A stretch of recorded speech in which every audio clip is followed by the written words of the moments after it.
How's it going, guys? Fred here, Desert Punks Disc Golf, finishing up Mojave Narrows. Come back today. We got a bit of a breeze. It's about a 8 or 9 mile an hour wind here, gusting up to about 20 miles coming off the lake just behind you. Once again, I'm on hole 10 here at Mojave Narrows. The tee pad is just to the left of the kayak rental, so you'll see that. The pin position is just to the left of these trees here, and you'll see it down this gap. Now, you have this gap here. You can get something turning over with the wind.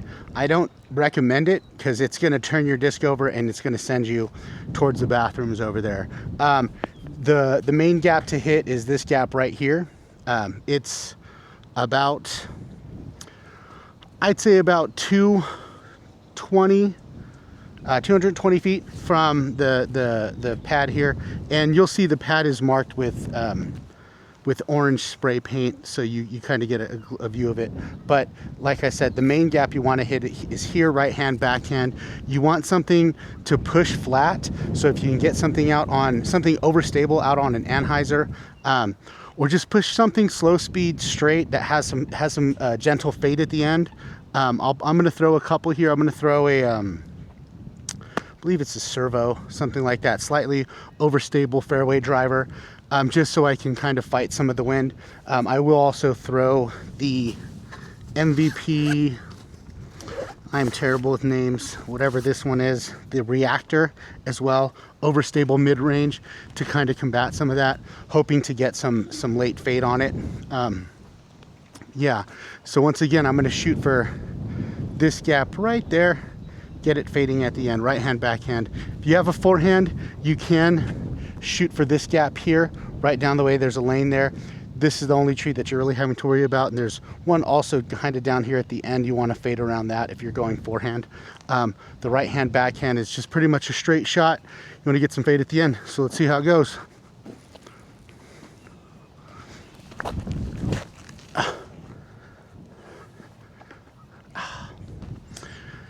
That tree out there, first throw of the day, always rough.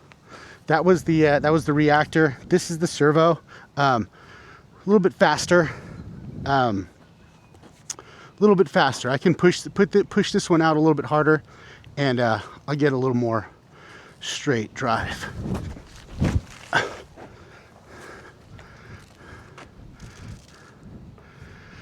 That's fine. That's edge of circle. I would have liked it to fade a little bit more.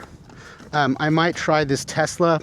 It's a little fast for this, but I'm just gonna check up the power and get it fading.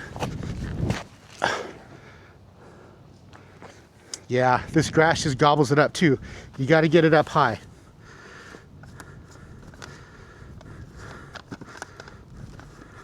Can try an eagle. See if I can get this one straight up or get this one down the fairway.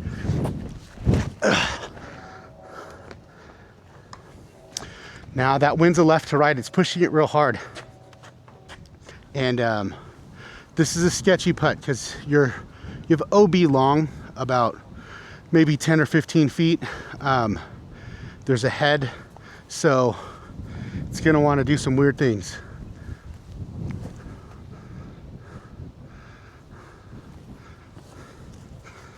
That's a backhand, possible little forehand approach.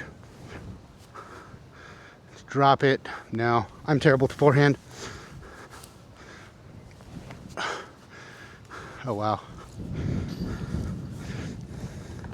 If you could keep it flat and under the wind,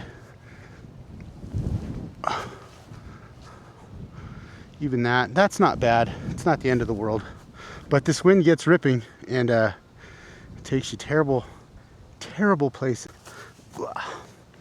So this is the servo play here. Once again, this is at 6.5 speed. You're throwing into a direct headwind. It's going to be, you want to keep it just floated in.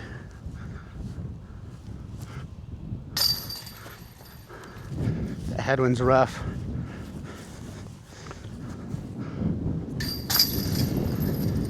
And it's a pretty direct headwind that it's coming off the lake here. So, and it's pretty regular to have that in the evenings or afternoons.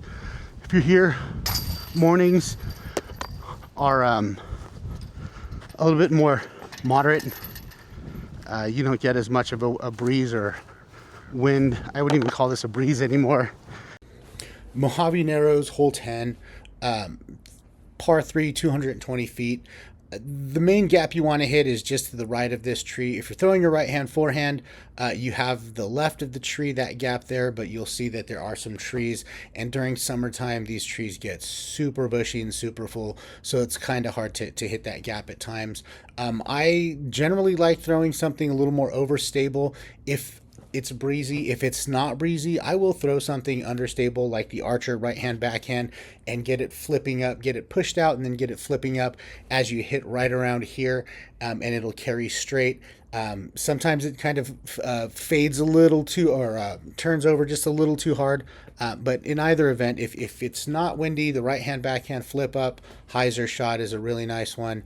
If it is breezy, the overstable fairway driver on a slight anhyzer to kind of push around that tree, or that first set of trees, getting it turning over and fading quickly is kind of the way to go.